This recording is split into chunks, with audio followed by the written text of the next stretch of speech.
Bus நிறுத்தத்தில் 3 இளைஞர்கள் பஸ்ஸுக்காக காத்துக் கொண்டிருந்தார்கள். கார்த்திக், சூர்யா, அருண் மூவரும் ஒரே வயதுக்காரர்கள் மாதிரி தெரிந்தாலும் அவர்களுக்குள் உள்ள மனநிலைகள் வெவ்வேறாக இருந்தன.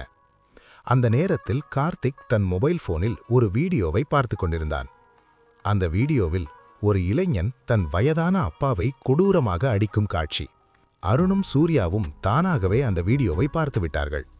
இருவருக்கும் நெஞ்சி வலிக்க ஆரம்பித்தது. இவன் மனுஷனா என்று சூர்யா மெதுமாக சொன்னான். எப்படிப்பா பெத்த அப்பாவா இப்படி அடிக்க முடியும் என்று அருண் கண்கள் கலங்கின. அதே நேரத்தில் கார்த்திக்கின் போனுக்கு ஒரு கால் வந்தது. சொல்லு விக்னேஷ், நீ அனுப்பின வீடியோ தான் பார்த்துக்கிட்டு இருக்கேன். பார்த்தேன்டா, நெஞ்சமே வெடிக்கிற மாதிரி இருக்கு. இவனை மாதிரி ஆளுங்க சும்மாவே விடக்கூடாது. சம்பந்தப்பட்டவன் பேஜுக்கு போய் கமெண்ட்ல நல்லா திட்டணும். நீ அவன் ஐடி நேம் என்னன்றத சொல்லு. அவனை திட்டுல அவன் ப்ரொஃபைல டீஆக்டிவேட் பண்ணிட்டு ஓடணும் என்று கார்த்திக் உணர்ச்சி வசப்பட்டு பேசினான். ஆமாண்டா, இவனுங்க மாதிரி ஆளுங்க தான் சமுதாயத்துக்கு கேடு. இப்படிப்பட்டவங்க வெளியில திரியிறதே ஆபத்துடா என்று சொல்லிக்கொண்டே கார்த்திக் பஸ் வருவதைக் கண்டு, டே மச்சி, பஸ் வருது, நான் அப்புறம் பேசுறேன் என்று காலை கட் செய்தான். பஸ் வந்தது. அன்று அதிசயமாக பஸ்ஸில் கூட்டம் மிகவும் குறைவு.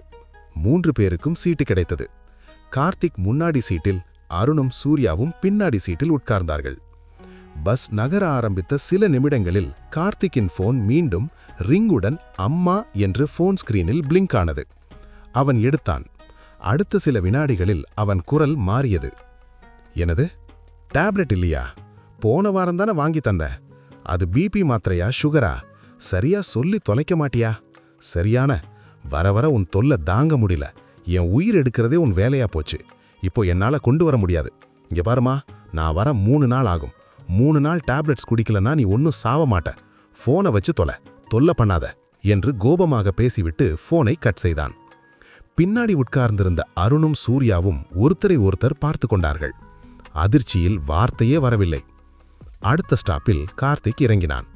அவன் போவதை இருவரும் அமைதியாக பார்த்து கொண்டிருந்தார்கள். அந்த அமைதியை அருண் உடைத்தான். என்ன ப்ரோ இது? பஸ்ஸில் ஏறும்போது இவன் பேசுறத பார்த்து நல்லவன்னு நினைச்சிட்டேன். அந்த வயசனவர் அடிச்ச வீடியோவை பார்த்து நீதிபதி மாதிரி பேசினா. ஆனா இப்போ அவன் அம்மாவை எப்படி பேசுறான் பாரு. எதை நம்புறது?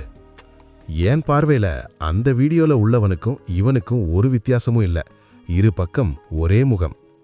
சூர்யா மெதுவாக சிரித்துக்கொண்டே சொன்னான், ப்ரோ, நம்ம கண்ணுக்கு தெரிகிறது இது ஒண்ணுதான். தெரியாதது பல உண்டு. நம்ம வீடியோ கிளிப்ல பார்த்தவன் தவறானவன்னு நினைக்கிறோம். ஆனா இப்படிப்பட்டவங்க அவனை விட ஆபத்தானவங்க. சோஷியல் மீடியா கமெண்ட் செக்ஷன்ல உத்தமன் வேஷம் போட்டுக்கிட்டு நல்ல கருத்து எழுதுவாங்க. பட் ரியாலிட்டின்னு வர்றப்போ அவங்க கருத்துக்கும் அவங்க குணத்துக்கும் ஒரு துளி கூட சம்பந்தம் கிடையாது. இந்த கீபோர்ட் ஆக்டர்ஸ் கிட்ட ரியல் ஆக்டர் தோற்று போயிடுவாங்க என்றான். பஸ் முன்னோக்கி சென்றது. இருவரும் அமைதியாக ஜன்னல் வெளியே பார்த்து கொண்டிருந்தார்கள். ஸ்டோரி திரை யூடியூப் சேனலில் மனதை தொடும் கதைகளை தவறவிடாமல் பார்க்க இப்போதே சப்ஸ்கிரைப் பண்ணுங்க. உங்கள் ஆதரவே எங்கள் ஊக்கம்.